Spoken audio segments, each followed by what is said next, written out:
di minggu pagi ini terbacakan di dalam kitab Perjanjian Lama, Mazmur 128 ayatnya yang pertama hingga ayatnya yang ke-6. Lembaga Alkitab Indonesia memberikan judul Berkat Atas Rumah Tangga. Nyanyian syarat. Berbahagialah setiap orang yang takut akan Tuhan, yang hidup menurut jalan yang ditunjukkannya. Apabila engkau memakan hasil jeripayah tanganmu, berbahagialah engkau dan baiklah keadaanmu. Istrimu akan menjadi seperti pohon anggur yang subur di dalam rumahmu. Anak-anakmu seperti tunas pohon zaitun sekeliling mejamu. Sesungguhnya demikianlah akan diberkati orang laki-laki yang takut akan Tuhan. Kiranya Tuhan memberkati engkau dari Sion, supaya engkau melihat kebahagiaan Yerusalem seumur hidupmu, dan melihat anak-anak dari anak-anakmu damai sejahtera atas Israel. Sekali lagi shalom. Shalom. Bapak Ibu dan saudara-saudara jemaat kasih Kristus, saya tidak bisa melihat dari wajah Bapak Ibu apakah saat ini sedang bahagia atau sedang tidak bahagia.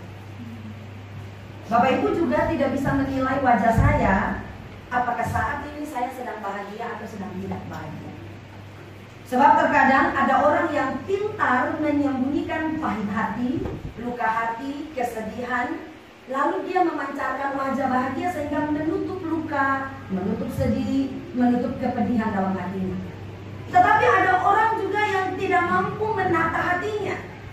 Jadi kalau sedang sedih, dari wajah saja orang juga bilang, lagi sedih ya, lagi sedih ya, lagi sakit hati ya. Apalagi kalau itu terpancar dari perkataan-perkataan yang memang melukiskan dan menggambarkan bahwa dia memang sedang sakit hati, dia sedang tidak bahagia. Apalagi plus tambah status WA, tambah status di media sosial, maka lengkaplah sudah dunia tahu bahwa dia sedang dilanda persoalan dan sedang tidak bahagia. Saya merasa bahwa masing-masing kita punya cara untuk menikmati kebahagiaan, dan caranya itu pasti berbeda-beda. Keluarga Leo Anak punya cara berbeda untuk menikmati kebahagiaan dengan keluarga Getionah. Keluarga Bakar Desi punya cara untuk bagaimana mengelola kebahagiaan itu berbeda dengan keluarga itu. Atau bahkan sedikit masuk ke arah pribadi, bukan saja secara keluarga, tapi kadang secara pribadi juga menuntut supaya setiap kita mampu mengelola setiap perasaan kita, sehingga yang kita tampilkan di hadapan orang lain itu adalah kehidupan yang benar-benar melambangkan bahwa apapun persoalan besar, kecil, sedang, 1/2, 50%, 100% yang terjadi dalam kehidupan kita, kita mau bilang kalau ada Tuhan bersama-sama dengan kita, tidak ada yang bisa merebut kebahagiaan dalam kehidupan setiap orang percaya. Nah Bapak Ibu Saudara dikasih Tuhan, dengan demikian kalau dikasih pertanyaan di kuesioner misalnya diwawancarai, saudara mau bahagia? Pasti semua bilang iya dong. Saya mau bahagia. Saudara mau suami saudara bahagia? Ya saya mau, supaya suami saya hidup bersama saya sebagai istri harus hidup bahagia. Saudara mau istri saudara bahagia? Sebagai suami pasti kita jawab ya. Saya mau supaya istri saya dengan kehadiran saya dia harus bahagia. Kita tanya kepada anak-anak, apakah anak-anak juga mau berbahagia? Secara otomatis mereka bilang kami mau berbahagia, dan kami mau orang tua memberikan kebahagiaan kepada kami. Saudara juga mungkin tanya kepada mertua, apakah mertua mau berbahagia? Mertua bilang iya, kalau hidup baik-baik dengan anak mantu. Tanyakan kepada anak mantu, apakah anak mantu juga mau bahagia? Anak mantu juga pastinya bilang ya, mau bahagia kalau hidup baik-baik dengan mertua. Jadi kalau ditanyakan dalam diri pribadi, semua orang punya harapan, bukan sekedar menghayal untuk bahagia. Tapi semua orang punya kerinduan, punya harapan, bahkan tidur itu pasti mau supaya mimpi yang bagus, mimpi yang baik, mimpi yang bahagia. Dan tidak ada satu orang pun yang merencanakan kegagalan, ketidakbahagiaan, kekecewaan, kepedihan, luka hati dalam hidupnya. Nah Bapak Ibu dan saudara-saudara yang dikasihi Tuhan, lalu bahagia yang seperti apa yang dimaksudkan? Apakah kebahagiaan itu hanya sebatas kalau saya sehat, bahagia. Kalau saya tidak pernah sakit, bahagia. Kalau, dibalik ini susah ya, kalau punya rumah sendiri, sudah beli tanah dan bangun rumah sendiri, apakah itu merupakan standar kebahagiaan? Ataukah dia tinggal di kontrakan yang besar, atau bahkan hanya di kos-kosan saja, yang penting tinggal di sana, damai di sana? Apakah hanya itu yang menjadi ukuran bahagia? Apakah dengan punya alat transportasi, mobil, sepeda motor? Apakah dengan punya handphone yang mahal atau handphone biasa-biasa saja? Atau dengan berpenampilan yang bagus, yang rapi? Atau dengan kecantikan dan keadaan diri kita? Apakah itu menjadi standar? Lalu kita bilang, saya bahagia karena sudah memiliki segala sesuatu. Sebab begini Bapak Ibu, ada orang yang punya segala sesuatu, tapi ternyata kalau tanya sampai ke dalam hati, ada banyak orang yang ternyata tidak bahagia kalau standarnya adalah harta. Ada orang yang punya kamar ber-AC, kamarnya adem, tempat tidurnya mahal, kasurnya sangat mahal sekali, selimutnya sangat tebal, enak sekali kalau tidur. Tapi apakah dia bisa tidur dengan baik? Ada banyak orang yang karena empuknya mungkin menikmati empuknya jam 3, jam 4 baru dia bisa tidur. Apakah dengan meja makan yang mahal, piring yang mahal, sendok yang mahal, lalu bisa menawarkan kenyang dan memberikan kebahagiaan dalam kehidupannya hanya sebatas sesuatu yang bisa dilihat dengan matanya sendiri? Jadi dengan demikian Bapak Ibu Saudara, saya percaya bahwa kembali lagi masing-masing orang punya ukuran sehingga bisa membuat dia merasakan bahagia. Saya tidak bisa bilang kamu harus bahagia sama seperti saya, atau Bapak Ibu tidak bilang kamu harus bahagia sama seperti saya. Tidak bisa, karena masing-masing orang punya standar dan punya persyaratan, punya rasa, punya pikiran, punya cara pandang terhadap bagaimana dia bisa menikmati kebahagiaan dalam kehidupan pribadi dan kehidupan sehari-hari. Nah Bapak Ibu Saudara, kalau kita baca dalam Kitab Mazmur pasal 128 6 ayat ini, maka apa standar kebahagiaan menurut Alkitab? Kalau kita merasa bahwa standar kebahagiaan saya 1, 2, 3, 4, mungkin sampai 10 dan sebagainya. Tapi kalau kita baca menurut Alkitab, kira-kira standar kebahagiaan yang seperti apa yang mau diberikan dalam kehidupan kita, baik pribadi, tetapi juga lebih khusus lagi karena ini berbicara sudah masuk ke dalam kehidupan rumah tangga ya, kehidupan berumah tangga antara suami, istri, keturunan, generasi. Jadi bagaimana supaya kehidupan rumah tangga itu bisa berbahagia dengan kehadiran kita sebagai pribadi di dalam rumah tangga ini? Apakah saya, saudara, jemaat sebagai pribadi, ketika kita masuk dalam sebuah lingkup keluarga dan bahagia, keluarga dan rumah tangga, apakah kita memberikan kebahagiaan bagi rumah tangga kita? Atau kita hanya mau kita saja yang bahagia, yang lain bahagia atau tidak terserah, yang penting saya bahagia. Nah dengan demikian Bapak Ibu Saudara, pemazmur menulis bahwa ada berkat atas rumah tangga, berkat kebahagiaan. Tapi apa standar kebahagiaan yang menjadi berkat dalam setiap rumah tangga? Ada 5 jawaban dalam standar kebahagiaan rumah tangga. Hal yang pertama, saya percaya hal yang pertama pasti Bapak Ibu sudah tahu. Rumah tangga yang seperti apa, berbahagia dan diberkati, adalah di ayat 1a dikatakan, berbahagialah setiap orang yang takut akan Tuhan, yang hidup menurut jalan yang ditunjukkannya. Jadi sebelum standar yang lain, sebelum persyaratan yang lain yang bisa membuat kita berbahagia, maka standar dan dasar yang pertama itu ada 2, yaitu dia harus hidup takut akan Tuhan, dan kemudian dia harus berjalan seturut dengan apa yang Tuhan inginkan. Jadi kalau kita hidup takut akan Tuhan secara otomatis tanpa dibuat kuat, maka kita akan melangkah berjalan seturut dengan apa yang Tuhan kehendaki menurut jalan yang ditunjukkannya. Dan sebaliknya, kalau kita berdiri atas kehidupan yang tidak takut akan Tuhan, maka secara otomatis kita tidak bisa berjalan di jalan yang Tuhan kehendaki. Dengan demikian Bapak Ibu Saudara, rumah tangga yang hidup takut akan Tuhan akan mendasari kehidupan rumah tangganya itu tiap hari bersama dengan Tuhan. Dia rindu untuk membuat rumah tangganya menjadi rumah tangga di mana Allah yang dimuliakan. Puji-pujian kepada Allah itu harus terus dikumandangkan. Ada doa-doa, ada berkat-berkat yang diberikan kepada anak-anak.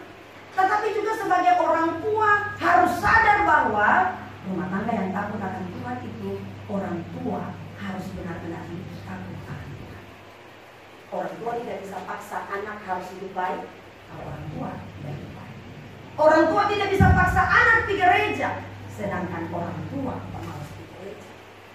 Orang tua tidak bisa paksa anak harus bisa ikut dalam ibadah-ibadah, sedangkan orang tua tidak bisa ambil bagian dalam ibadah-ibadah. Orang tua tidak bisa paksa anak untuk tahu berdoa, sedangkan orang tua tidak tahu berdoa. Orang tua tidak bisa paksa anak untuk bisa bikin baik kepada orang lain, sedangkan orang tua tidak bisa bikin baik. Jadi standar hidup takut akan Tuhan itu diawali dengan kehidupan papa dan mama yang benar-benar mau hidup, menyerahkan hidup mereka kepada Allah. Dan jalan adalah jalan sesuai dengan apa yang Tuhan mau. Supaya anak-anak yang ikut kita nih adalah anak-anak yang ikut jejak langkah kehidupan kita. Dengan demikian Bapak Ibu Saudara, seorang suami yang hidup takut akan Tuhan, yang hidup menurut jalan yang ditunjukkan Allah, dia tidak pemalas. Dia tidak mau menyerahkan semua tanggung jawab rumah tangga hanya kepada istri saja. Seorang kepala keluarga yang hidup takut akan Tuhan bertanggung jawab penuh terhadap rumah tangganya, baik secara hubungan pribadi dengan Allah, tetapi juga antara dia dengan istri, anak-anak, dan semua rumah tangga. Seorang suami yang hidup takut akan Tuhan, dia lagi marah sebesar apapun, dia tidak pernah pukul istri sebagai pelampiasan kemarahan. Dia mau tarik tangan, mau pukul, dia bilang, dia tanya hidup takut Tuhan.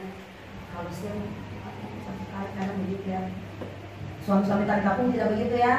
Tidak pernah pukul istri. Pukul dengan hidung saja. Tidak usah pukul dengan tangan kan? Ya. Artinya apa kalau seorang suami hidup takut akan Allah? Dia benar-benar menghargai otoritas kepemimpinan sebagai imam dalam rumah tangga. Kalau seorang suami hidup takut akan Tuhan, dia bisa emosi, dia bisa marah, tetapi dia tidak akan melampiaskan kemarahannya sampai timbulkan luka hati dan membuat istri, anak-anak tidak bahagia karena kehadirannya dalam rumah tangga. Sebaliknya, mama-mama juga, istri-istri juga. Kalau seorang istri yang takut akan Tuhan, dia tidak pernah bangun pagi ketika suami pergi kerja. Suami yang takut, istri yang takut akan Tuhan, dia bertanggung jawab penuh seperti Amsal pasal 31 itu. Persyaratan seorang istri yang keindahannya lebih daripada permata. Seorang istri yang takut akan Tuhan, dia tidak pernah marah sekalipun dia tidak pernah maki suaminya. Seorang istri yang hidup takut akan Tuhan, lelah seperti apapun, dia akan tetap dengan sukacita memberikan pelayanan yang utuh sempurna kepada suami dan anak-anak.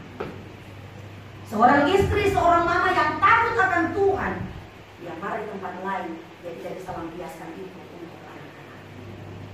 Seorang istri, seorang mama yang takut akan Tuhan, dia penuh sabar yang luar biasa untuk menjalani proses kehidupan dalam rumah tangga. Sehingga dengan demikian, kehadiran seorang istri, seorang mama, ibu dalam rumah tangga menjadi sumber kebahagiaan bagi suami dan bagi anak-anak. Kalau papa sudah begitu, mama sudah begitu, maka saudara dan saya pasti ada. Generasi yang dilahirkan dalam rumah tangga ini adalah generasi yang akan mencontoh kehidupan yang diberikan oleh papa dan mama. Bapak Ibu Saudara, saya percaya bahwa setiap istri yang hidup dengan tekanan adalah istri yang mungkin orang bisa lihat dia bahagia luar biasa. Tapi kalau bongkar sampai di hati, maka pasti ada tekanan, keluhan yang dia simpan supaya orang lain tidak tahu. Saya percaya bahwa saudara saya mungkin sebagai istri punya bagian dalam hal ini. Tetapi bukan istri-istri saja. Kadang suami-suami juga punya tekanan yang sama. Tetapi kehadiran kita dalam rumah tangga adalah bagian untuk menyeimbangkan saling menikmati satu dengan yang lain. Bukan sekedar supaya kita bahagia, tapi tadi supaya berkat Allah itu biar turun atas rumah tangga. Jadi bukan sekedar kita merasa bahwa saya bahagia hidup dengan kamu, kamu bahagia hidup dengan saya, dengan anak-anak, bukan sekedar itu. Tapi supaya berkat Allah atas rumah tangga itu biar turun atas rumah tangga. Dengan demikian Bapak Ibu, Saudara dikasihi Tuhan, hal yang pertama, rumah tangga yang berbahagia adalah rumah tangga yang kalau kita mendasari kehidupan kita takut akan Tuhan. Kemudian hal yang kedua di ayatnya yang kedua dikatakan, apabila engkau memakan hasil jeripaya tanganmu, berbahagialah engkau dan baiklah keadaanmu. Jadi persyaratan yang kedua bukan saja hidup takut akan Tuhan, lalu tidak bekerja. Bukan saja hidup berdoa, beribadah, melayani, tidak usah bekerja, berdoa saja pasti Tuhan kasih kebutuhan kos, kebutuhan makan, kebutuhan minum.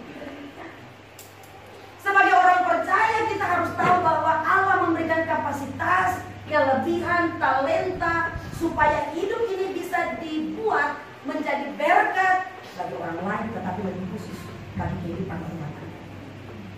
Maka dengan demikian, rumah tangga yang berbahagia adalah kalau rumah tangga itu makan daripada jeripaya hasil. Kalau rumah tangga itu dengan susah-susahnya, dengan berjuang luar biasa, tapi kemudian dia bisa hidup beras, dia bisa kasih makan dia punya anak-anak, dia bisa beli ayam meskipun itu mungkin 1 bulan 1 hari saja. Mungkin hari-hari itu tempe, telur, ada waktu ketika dia beli ayam. Tapi itu dia beli dengan hasil keringatnya sendiri.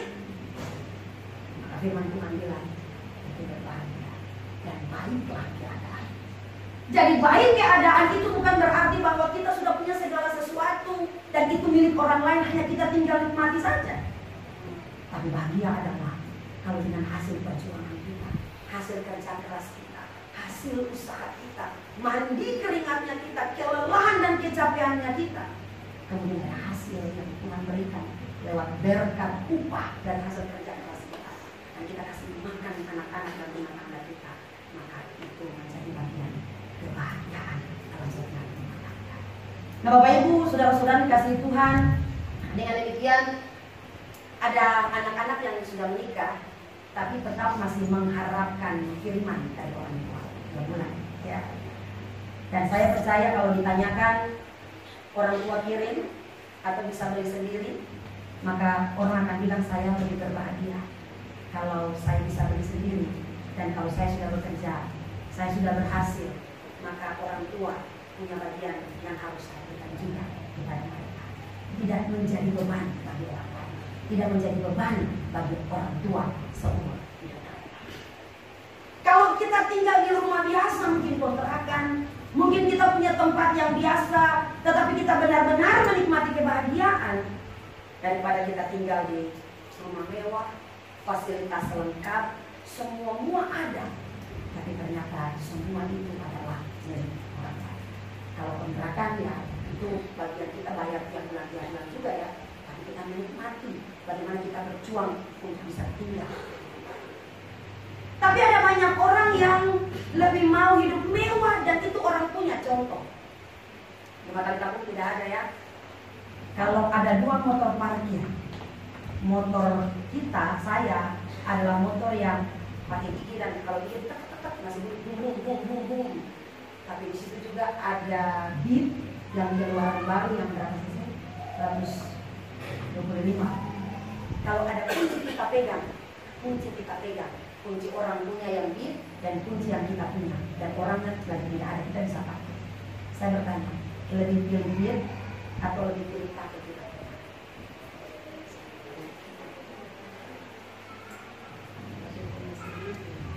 Ada orang bilang pakai punya sendiri, biar bum, biar orang melihat itu untuk apa kayak pok begitu, pakai betapa punya sendiri. Tapi ada orang yang bilang, bum ada ini, bum ada pakai aja dulu biar cepat-cepat sampai ke tempat. Kadang kita menjadi pribadi-pribadi yang lalu mengabaikan hasil keringat kita karena kita rasa itu biasa, itu kurang dan tidak sama dengan punya orang lain. Lalu pada akhirnya kita membandingkan hasil daripada kita dengan orang lain. Pada Saat kita membandingkan hasil jerih payah kita dengan orang lain, jangan harap kebahagiaan rumah kita kehidupan kita. Karena kita tidak akan pernah merasa cukup dengan setiap berkat yang Tuhan berikan dalam kehidupan kita. Kalau kita lihat orang punya, dia bisa begitu ya, saya punya yang begini-begini saja. Akhirnya istri akan bilang ke suami, coba kamu kerja lebih keras sedikit, coba uang itu dikasih banyak sedikit. Masa tetangga saja bisa punya itu, masa kita punya ini dari tahun ke tahun, dari tahun ke tahun saja. Akhirnya persoalan terjadi, persungutan terjadi, tidak bersyukur terjadi. Ujung-ujungnya berkat Tuhan ada, tapi tidak bisa menikmati. Dengan demikian Bapak Ibu Saudara, hal yang kedua, rumah tangga yang berbahagia adalah kalau kita menikmati berkat yang adalah hasil dari jerih payah kita sendiri. Maka saya percaya orang bilang begini dan kita bahagia kalau kita punya sendiri. Begini nih, biar musuh-musuh, biar kurang-kurang, biar tidak sama dengan orang lain, tapi ini hasil dari kebahagiaan. Saya percaya kita coba tanya kepada mereka yang baru pertama kali kerja, lalu dia dapat upah pertama kali buah sulung dari hasil pekerjaannya. Bagaimana perasaannya? Mungkin saudara pernah di bagian itu ya. Bagaimana rasanya ketika dibandingkan bertahun-tahun hidup tergantung kepada orang lain, tanda kutip orang tua. Ketika sudah dapat sendiri itu saya percaya, kalau bisa kayak dada itu tambah lebar, ini hasil jerih payah sendiri. Ini hasil jerih payah sendiri. Dan ketika itu terjadi, maka saya percaya kita akan mengajarkan kepada anak-anak kita juga untuk menghargai jerih payah orang tua. Mereka tidak akan menjadi orang-orang yang berharap hidup mewah, menghayal hidup mewah. Tapi kita mengajarkan anak-anak kita untuk hidup menghargai perjuangan dan jerih payah yang orang tua berikan kepada mereka. Maka yang kedua, keluarga yang berbahagia adalah keluarga yang menikmati berkat Tuhan dan jerih payah. Kemudian berkat yang ketiga, rumah tangga yang berbahagia. Di ayat yang ketiga dikatakan, istrimu akan menjadi seperti pohon anggur yang subur di dalam rumahmu. Mengapa dialihkan kepada istri? Karena sistem penulisan Mazmur adalah sistem patriarkat. Di dalamnya perjanjian lama selalu diarahkan untuk laki-laki, sistem ke arah ke pria ya, ke laki-laki. Dan dengan demikian tulisan ini sebetulnya diarahkan sepenuhnya kepada seorang kepala keluarga. Maka nanti pada akhirnya di bagian akhir dikatakan seorang laki-laki yang takut akan Tuhan. Kalau seorang laki-laki dan rumah tangga yang takut akan Tuhan, maka berkat yang ketiga adalah rumah tangga yang bahagia adalah kalau istrinya seperti pohon anggur yang tumbuh subur di sekeliling rumah. Saya selalu bilang bahwa kenapa harus disebut anggur, bukan buah yang lain. Karena orang Yahudi punya minuman pokok pada saat itu adalah anggur. Dan di setiap rumah orang Yahudi pada saat itu pasti ada tanaman anggur. Dan dengan demikian anggur itu merupakan sebuah minuman yang penghilang rasa dahaga, memberi sukacita. Bahkan ada anggur-anggur tertentu yang disimpan dalam kirbat yang kemudian diberikan untuk minuman tamu spesial. Bahkan di kerajaan-kerajaan para raja. Ini melambangkan bahwa istri-istri harus jadi sukacita dalam rumah tangga.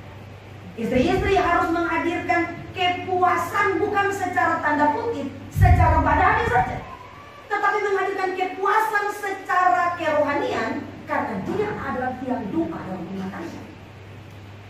Kepuasan secara hati, secara jiwa, supaya ketika suami pulang kerja, tidak jangan dibilang kita sudah paling rindu. Padahal tadi baru berapa jam suami kerja, jam 5 lagi pulang harus cepat sampai rumah, mau ketemu dia tapi bukan cuma beta punya suami-suami ada yang begitu sampai sekarang ya. Kalau berpacaran saja rindu, ini kan tidak rindu lagi, tetap menjadi pujaan suaminya.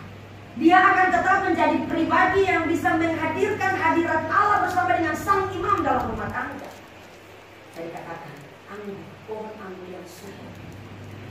Karena dengan demikian itu menjadi sesuatu yang diharapkan oleh sang pemilik anggur itu, sang pemilik pohon anggur. bahwa pohon anggur itu harus tumbuh subur dan memberikan sukacita tersendiri, kepuasan tersendiri bagi orang-orang, tanda kutip, bagi keluarga, bagi suami dan anak. Dengan demikian Bapak Ibu Saudara, kita yang istri-istri, calon-calon istri juga harus menjadi pribadi yang benar-benar bisa menghadirkan sukacita dalam setiap rumah tangga kita. Kemudian hal yang keempat ini saya akan bilang sedikit panjang karena berhubungan hari ini ada baptisan anak. Hal yang keempat di pasal 128 bagian 3b dikatakan, anak-anakmu seperti tunas pohon zaitun sekeliling mejamu. Bapak Ibu mungkin tahu fungsi dari pohon zaitun ya. Pohon zaitun kalau daunnya sudah tua, maka itu sudah tidak berfungsi lagi. Bisa diambil sebagai bahan bakar saja.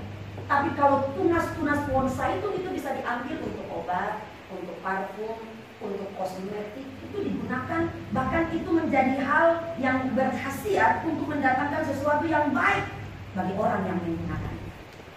Jadi dengan demikian ketika Mazmur katakan, anak-anakmu seperti tunas pohon zaitun di sekeliling mejamu, itu berarti bahwa anak-anak dalam rumah tangga kita, kalau rumah tangga itu berbahagia, maka anak-anak itu pun akan terdidik menjadi pribadi-pribadi yang hidup tahu bertanggung jawab terhadap kehidupan yang sudah mereka bersama.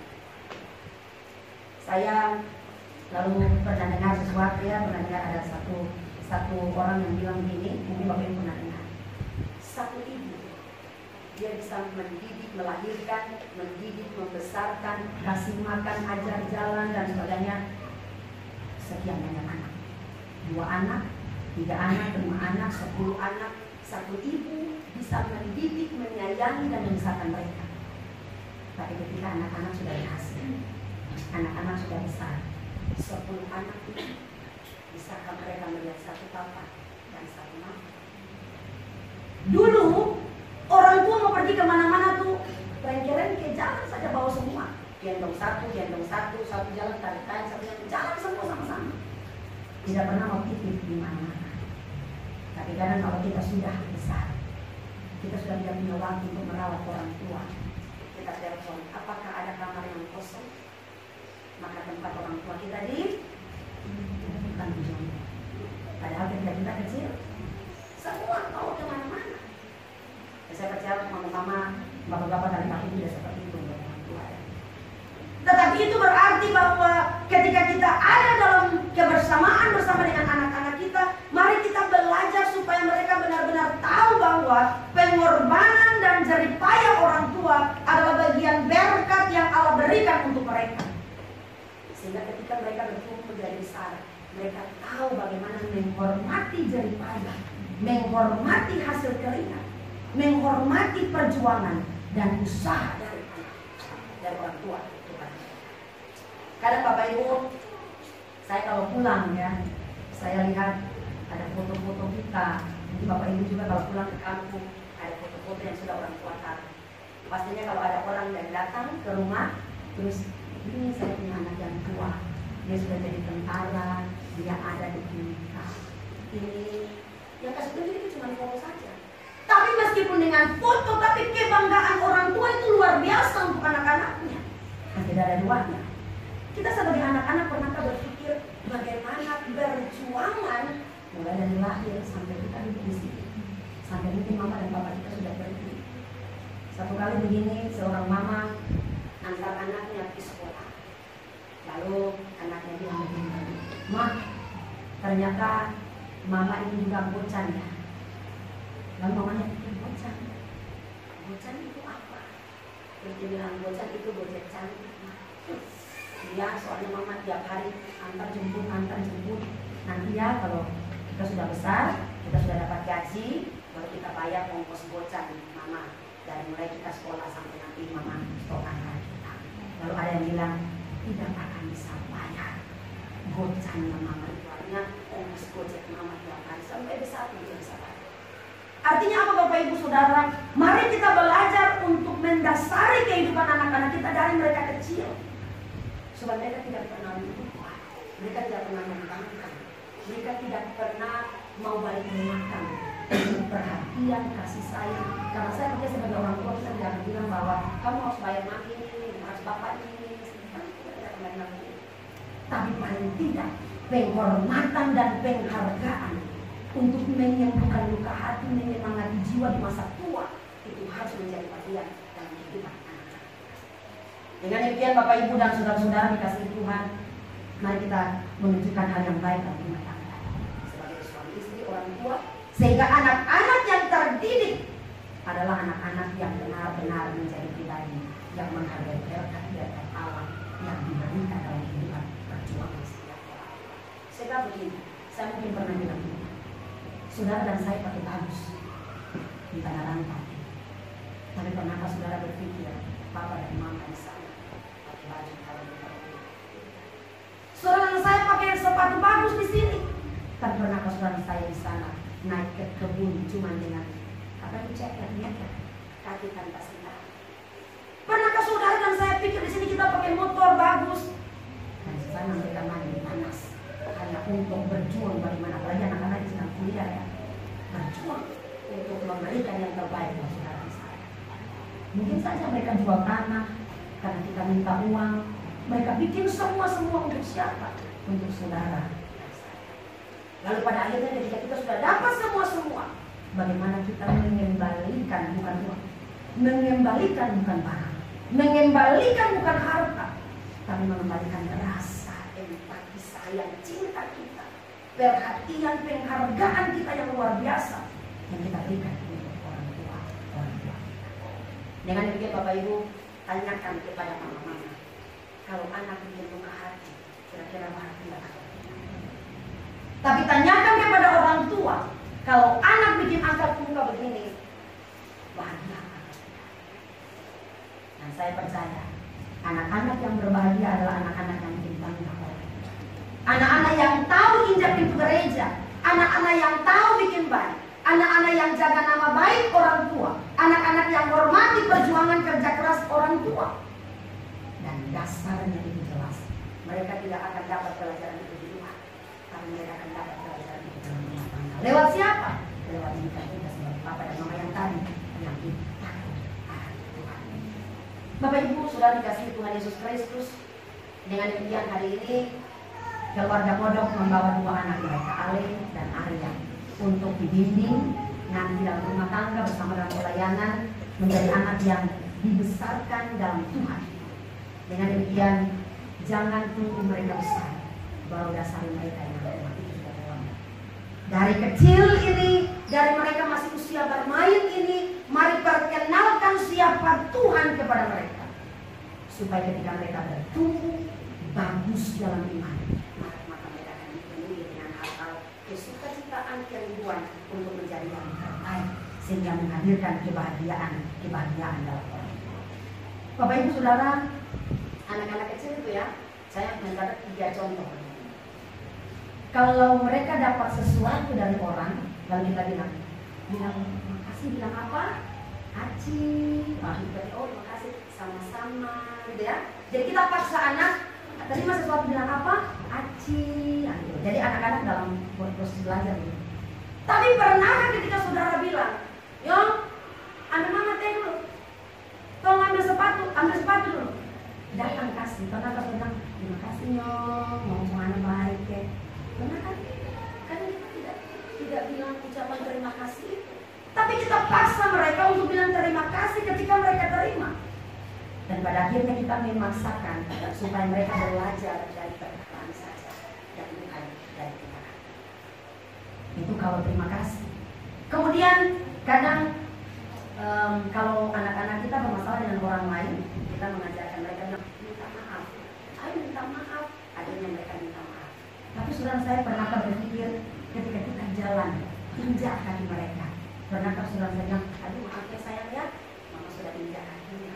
Karena kita tidak taruh kaki baju mami mau lewat, karena kan kita begitu ya. Jadi akhirnya kita tidak mengajarkan anak soal bagaimana kita sendiri bisa tunduk dan minta maaf kepada mereka, tapi kita mengajarkan mereka mesti bisa minta maaf kepada orang lain. Sedangkan pribadi kita tidak bisa jadi contoh untuk tunduk kepada mereka. Terima kasih, kemudian maaf. Tapi ada satu juga yang kadang kita lupa, kata tolong. Ketika dia mau bikin sesuatu, kita bilang minta apa? Minta tolong. Tapi karena kalau kita ke mereka, karena kita tidak bisa pakai ambil ini dulu, ambil ini dulu, ambil ini dulu. Ya. Jadi mari kita belajar untuk mulai mengajarkan hal-hal kecil tentang bagaimana mereka akan berhidup di hadapan kita. Bapak Ibu Saudara, ada seorang anak kecil ya, seorang anak kecil perempuan, dia menangis di depan kamar papa dan mamanya. Kemudian tantenya datang, tantenya bilang, Rona, kenapa menangis? Dia bilang, dia menangis sejadi-jadinya. Terus dia kasih diam, tantenya kasih diam, terus dia bilang, kenapa tadi menangis? Dia bilang, tadi saya dengar papa bilang ke mama, tolong dulu pijit mama. Mama tolong pijit papa, itu papa capek sekali di kepala, di bawah, capek sekali kerja. Terus dengan emosi mama bilang, kemudian mama bilang, ini kayaknya semua mati supaya kita cari laki-laki lain. Kita cari anak berapa yang lain, itu dalam bercanda mungkin. Tapi ketika anak Nona ini dia dengar, langsung dia menangis sejadi-jadinya. Dia bilang kayaknya mama mau kawin lagi, cari papa yang baru. Ya. Jadi artinya begini, mari kita belajar untuk mendidik anak dan mereka akan dasar yang jelas dalam kehidupan anak. Ini anak-anak kita yang sudah besar ya, sudah menikmati hasil kita. Tapi bagi anak-anak yang masih kecil yang masih tumbuh, mari kita belajar untuk menghidupi mereka sesuai dengan dasar kebenaran firman Tuhan. Kemudian yang kelima, yang terakhir, bagian firman Tuhan tadi dikatakan di ayat 4 sampai ayat 6. Dikatakan, sesungguhnya demikianlah diberkati orang laki-laki yang takut akan Tuhan. Ayat 5, kiranya Tuhan memberkati engkau dari Sion, supaya engkau melihat kebahagiaan Yerusalem seumur hidupmu, dan melihat anak-anak dari anak-anakmu damai sejahtera atas Israel. Anak-anak dari anak-anak. Saya percaya kita akan berbahagia ketika kita punya anak. Sudah ada generasi kedua yang lahir dalam kehidupan kita. Orang akan bilang dipanggil opa dan oma, itu bahagianya sudah berlimpah-limpah karena sudah ada cucu yang lahir dalam setiap kehidupan kita. Dengan demikian firman Tuhan ini jelas bilang bahwa setiap anak-anak Tuhan adalah pribadi-pribadi yang harus bersyukur dengan semua proses kehidupan yang Tuhan izinkan terjadi dalam kehidupan rumah tangga. Maka dengan demikian ada statement yang bilang bersyukur adalah cara terbaik untuk menikmati kehidupan. Tidak bersyukur berarti dia tidak tahu cara menikmati. Jadi sebaliknya. Bersyukur itu adalah cara terbaik untuk menikmati hidup. Berarti kalau tidak bersyukur berarti dia tidak tahu cara untuk menikmati kehidupan. Berarti sama dengan kalau dia tidak bersyukur. Hanya orang-orang yang bersyukur saja yang bisa menjadi pribadi-pribadi yang berbahagia. Dengan demikian Bapak Ibu, bersyukur bukan soal apa yang kita punya, tetapi bagaimana sikap kita terhadap berkat-berkat Allah yang Allah kasih dalam setiap umat. Sekali lagi, bersyukur bukan soal apa yang kita punya. Kira-kira beli dengan uang berapa? Sudah punya banyak atau sudah punya sedikit?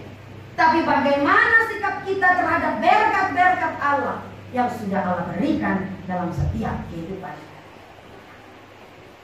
Dengan demikian Bapak Ibu, pribadi yang bersyukur adalah pribadi yang berdoa. Suami istri yang bersyukur adalah suami istri yang saling menghargai satu sama lain. Jangan istri bersyukur karena suami gak punya uang, tapi istri bersyukur karena pribadi suami yang Tuhan kasih. Suami bersyukur karena pribadi istri yang Tuhan kasih. Orang tua bersyukur karena anak-anak yang luar biasa yang Tuhan kasih. Anak-anak bersyukur karena orang tua yang luar biasa. Mungkin dengan kurang-kurang, tapi mereka adalah pribadi-pribadi yang luar biasa yang Tuhan kasih dalam setiap kehidupan kita. Bapak Ibu Saudara, dengan demikian mari kita isi kehidupan anak-anak kita dengan hal-hal yang baik sehingga mereka ke depannya bisa dipenuhi dengan berkat-berkat Allah. Untuk khotbah ini Bapak Ibu lihat ini ya, ini kosong. Bapak Ibu pernah dengar ilustrasi. Kalau botol ini kosong, dia gampang sekali ya untuk bisa dilanjutkan. Ya.